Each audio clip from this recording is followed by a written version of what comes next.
Governor Scott seems to be reaching out to the Tea Party to get support for his budget recommendations, which would include, of course, tax cuts on top of trying to deal with the issues you are, and to try to get their support to speak to the legislature saying, please support my proposals for tax cuts.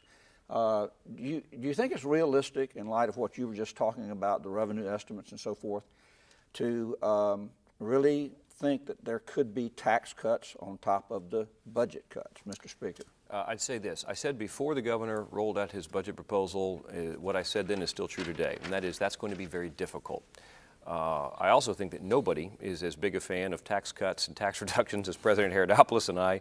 We worked together back in 2007 to aggressively cut property taxes, cutting over $11 billion in potential property tax increases. So I think, certainly on behalf of the House, and I'll let President Herodopoulos talk about the Senate, we've got the appetite to cut taxes. But the first and most important goal is balance the budget by cutting spending. And if we cut, and I believe we will, $4.6 or more billion in government spending, that's a victory. If we can lay the foundation or make some progress on some tax cuts, we've got a great appetite for that too.